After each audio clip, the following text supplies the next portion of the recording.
About the strangest secret in the world.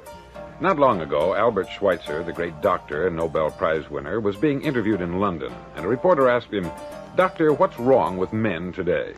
The great doctor was silent a moment, and then he said, "Men simply don't think." And it's about this that I want to talk with you. We live today in a golden age. This is an era that man has looked forward, dreamed of, and worked toward for thousands of years. But since it's here, we pretty well take it for granted.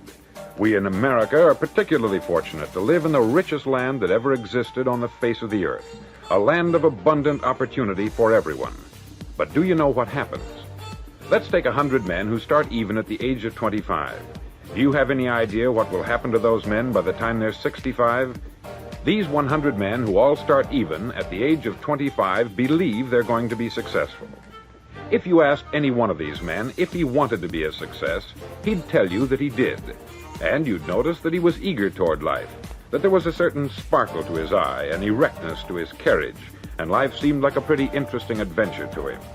But by the time they're 65, 1 will be rich, 4 will be financially independent, 5 will still be working, 54 will be broke. Now think a moment. Out of the 100, only 5 make the grade. Why do so many fail? What has happened to the sparkle that was there when they were 25? What's become of the dreams, the hopes, the plans? And why is there such a large disparity between what these men intended to do and what they actually accomplished? When we say about 5% achieve success, we have to define success. And here's the definition. Success is the progressive realization of a worthy ideal. If a man is working toward a predetermined goal and knows where he's going, that man is a success. If he's not doing that, he's a failure. Success is the progressive realization of a worthy ideal. Rollo May, the distinguished psychiatrist, wrote a wonderful book called Man's Search for Himself. And in this book he says, the opposite of courage in our society is not cowardice, it is conformity. And there you have the trouble today. It's conformity. People acting like everyone else, without knowing why, without knowing where they're going. Now think of it. In America right now, there are over 14 million people 65 years of age and over, and about 13 million of these 14 million are broke. They're dependent on someone else for life's necessities. Now, we learn to read by the time we're 7. We learn to make a living by the time we're 25. Usually, by that time, we're not only making a living, we're supporting a family. And yet, by the time we're 65, we haven't learned how to become financially independent in the richest land that has ever been known. Why? We conform. And the trouble is that we're acting like the wrong percentage group, the 95% who don't succeed. Now, why do these people conform? Well, they don't know, really. These people believe that their lives are shaped by circumstances, by things that happen to them, by exterior forces. They're outer-directed people. A survey was made one time that covered a lot of men, working men, and these men were asked this question. Why do you work? Why do you get up in the morning? 19 out of 20 had no idea. If you ask them, they'll say, everyone goes to work in the morning. And that's the reason they do it, because everyone else is doing it. Now let's get back to our definition of success. Who succeeds? The only man who succeeds is the man who is progressively realizing a worthy ideal. He's the man who says, I'm going to become this, and then begins to work toward that goal. I'll tell you who the successful people are. A success is the school teacher who's teaching school because that's what she wanted to do. The success is the woman who's a wife and mother because she wanted to become a wife and mother and is doing a good job of it. The success is the man who runs the corner gas station because that's what he wanted to do. The success is the successful salesman who wants to become a top-notch salesman and grow and build with his organization.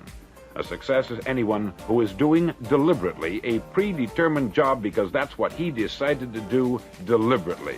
But only 1 out of 20 does that. That's why today there isn't really any competition, unless we make it for ourselves. Instead of competing, all we have to do is create. Now, for 20 years, I looked for the key which would determine what would happen to a human being.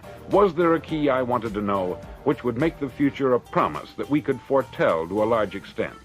Was there a key that would guarantee a person's becoming successful if he only knew about it and knew how to use it? Well, there is such a key, and I've found it. Have you ever wondered why so many men work so hard and honestly without ever achieving anything in particular, and others don't seem to work hard and yet seem to get everything? They have the magic touch. You've heard them say that about someone. Everything he touches turns to gold. And have you ever noticed that a man who becomes successful tends to continue to become successful? And on the other hand, have you noticed how a man who is a failure tends to continue to fail? It's because of goals. Some of us have them, some don't. People with goals succeed because they know where they're going. Now think of a ship leaving a harbor, and think of it with the complete voyage mapped out and planned. The captain and crew know exactly where it's going and how long it will take. It has a definite goal. 9,999 times out of 10,000, it will get to where it started out to get. Now let's take another ship, just like the first, only let's not put a crew on it or a captain at the helm. Let's give it no aiming point, no goal, no destination.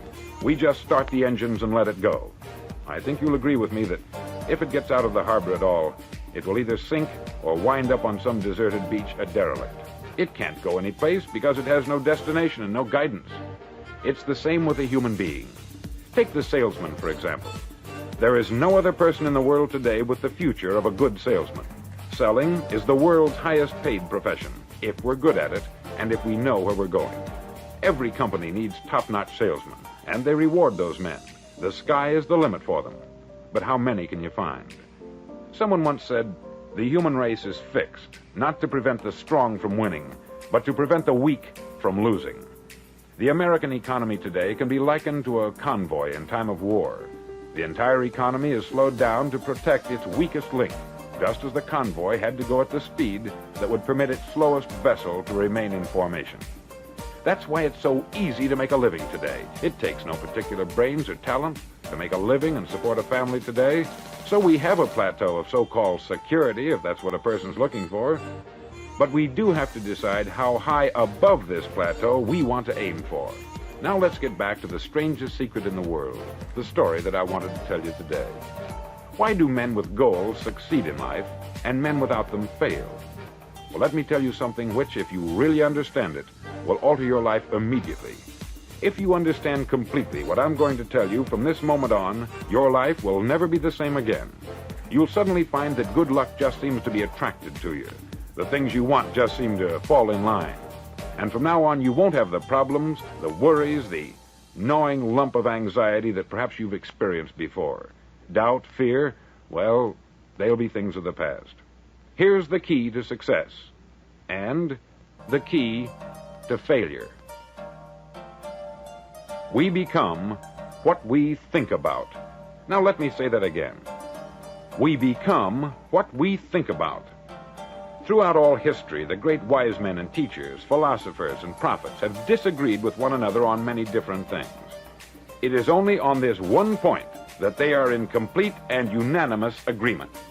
Listen to what Marcus Aurelius, the great Roman emperor, said. He said, "A man's life is what his thoughts make of it." Disraeli said this, "Everything comes if a man will only wait. I have brought myself by long meditation to the conviction that a human being with a settled purpose must accomplish it, and that nothing can resist a will that will stake even existence for its fulfillment." Ralph Waldo Emerson said this, "A man is what he thinks about all day long." William James said, "The greatest discovery of my generation is that human beings can alter their lives by altering their attitudes of mind." And he also said, "We need only in cold blood act as if the thing in question were real, and it will become infallibly real by growing into such a connection with our life that it will become real. It will become so knit with habit and emotion that our interest in it will be those which characterize belief." He also said this, "If you only care enough for a result, you will almost certainly attain it. If you wish to be rich, you will be rich. If you wish to be learned, you will be learned. If you wish to be good, you will be good. Only you must then really wish these things, and wish them exclusively, and not wish at the same time 100 other incompatible things just as strongly." In the Bible you read, in Mark 9:23, "If thou canst believe, all things are possible to him that believeth." Dr. Norman Vincent Peale said this, "This is one of the greatest laws in the universe. fervently do I wish I had discovered it as a very young man. It dawned upon me much later in life, and I found it to be one of the greatest, if not my greatest discovery, outside of my relationship to God. And the great law, briefly and simply stated, is that if you think in negative terms, you'll get negative results. If you think in positive terms, you will achieve positive results. That is the simple fact which is at the basis of an astonishing law of prosperity and success. In 3 words, believe and succeed. William Shakespeare put it this way: our doubts are traitors and make us lose the good we oft might win by fearing to attempt. George Bernard Shaw said, people are always blaming their circumstances for what they are.